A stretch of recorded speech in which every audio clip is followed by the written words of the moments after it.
Imagine a young girl, scared, hungry, and sick, having to trade her body for food, drugs, and the illusion of protection.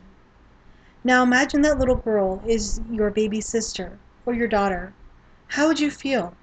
What would you do if you could never find her? My name is Amy Cook, and I'll be discussing the topic of human trafficking as it relates to child sex slavery in Vancouver, BC, Phoenix, Arizona, and around the world today. Child sex slavery isn't just a local problem for us here in Phoenix, but a global issue. In Vancouver, Canada, there are several organizations and educational programs dedicated to the cessation of child trafficking. However, due to the underground nature of the crime, it is hard to control. According to a paper written by Renata Abbey, although there are no accurate statistics for child trafficking in Canada, in the United States there is an estimated 45,000 to 50,000 women and children trafficked every year. However, according to Streetlight USA statistics, at least 100,000 of American youth are trafficked every day in the United States. In Canada, an estimated 10 to 15% of those involved in street prostitution are under the age of 18. Although most child advocates say that this is a gross underestimate of the number of children involved in sexual slavery. Even if these numbers are accurate, this is a huge problem. Some of the areas I would like to cover with you today is how pimps get children to work for them and at what age children usually start, the effects of these children's health, and the steps that have been taken in an attempt to resolve this issue in Canada, and what is being done here in Phoenix to help children as well. Did you know that the average age of trafficked children recruited into sexual slavery is 14 to 15 years old? Think about that. Most of these children should be freshmen in high school. It is not uncommon for a man to wait until a girl turns 14 to become her boyfriend in Canada so that he can escape prosecution by the Canadian authorities, since the minimum age of consent in Canada is 14 years old.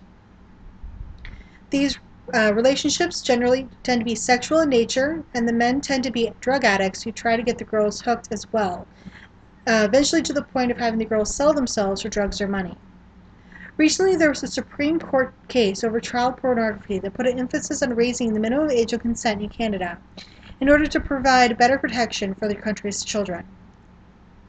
However, there are doubts about if this would make much of an impact on the child trafficking industry, since the legal age of consent doesn't seem to be an issue for those involved in trafficking children elsewhere.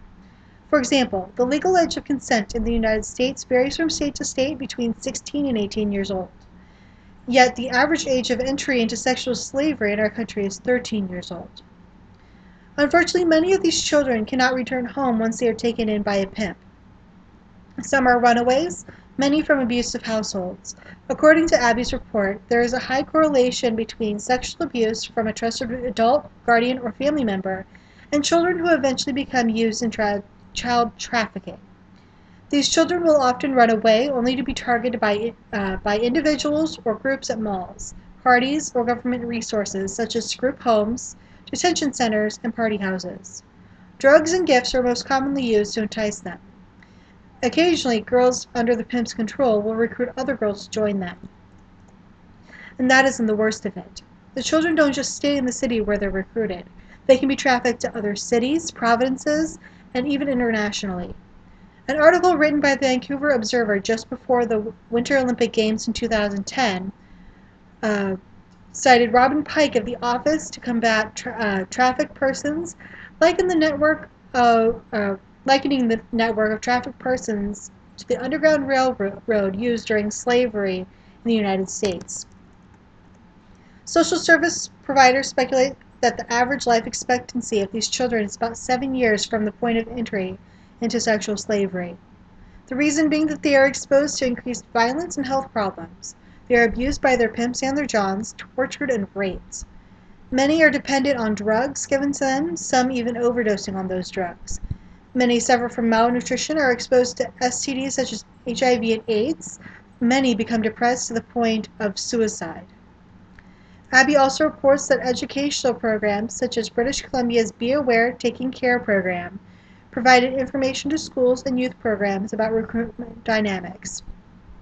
The website for British Columbia states that in 2007, they established the Office to Combat Trafficking in Persons, which is responsible for the development and overall coordination of British Columbia's strategy to address human trafficking. This organization has a human-centered approach, meaning that the rights and needs of trafficked persons are placed at the center of their work, including assistance in prosecuting their Johns and their pimps, as well as giving immediate residence status and asylum to those who have been trafficked. Although it may not be that common, there are some policies that may help to get these children off the streets. The Child, Family and Community Services Act of British Columbia includes sexual exploitation as a point of their policy. Social workers can take a child into protective custody if there are reasonable grounds to assume that a child is at risk for recruitment into the sexual trade. Unfortunately, due to the decreasing resources, this policy is rarely enforced. To this point, I have found no evidence about how they plan to get these children off the streets. According to Abby's report, the province of British Columbia does not arrest juvenile prostitutes unless they are known to recruit other youth. I in no way mean that children who are forced into sexual slavery should be imprisoned. I do, however, think there could be another solution.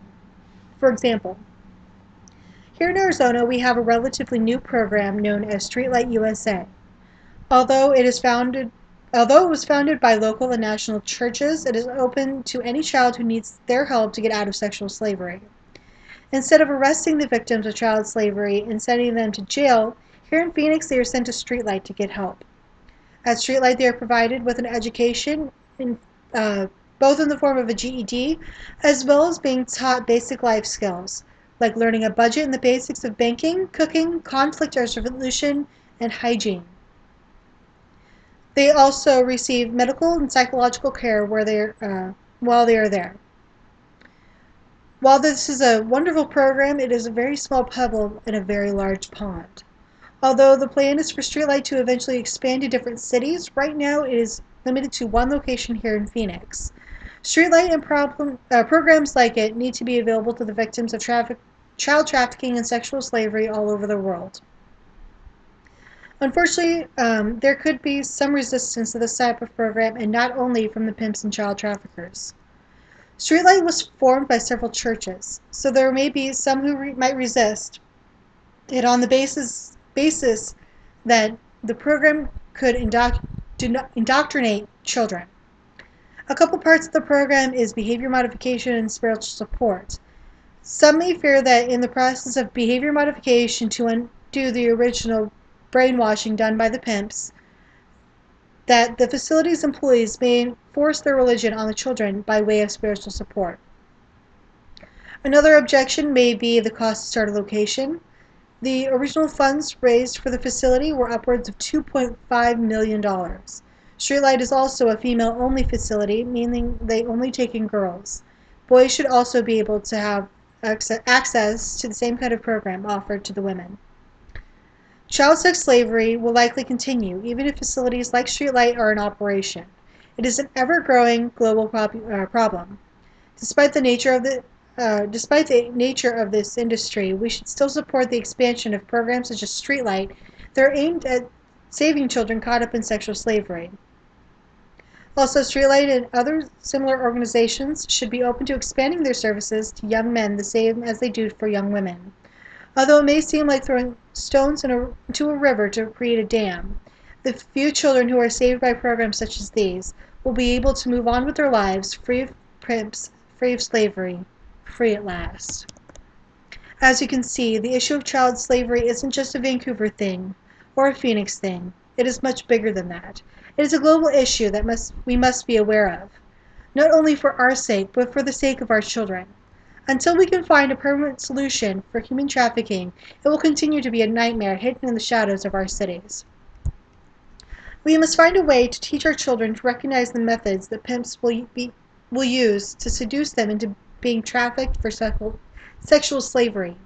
We must focus on our families and the families around us to protect children who are being abused so they don't feel as if they have nowhere else to go other than into the arms of their pimps.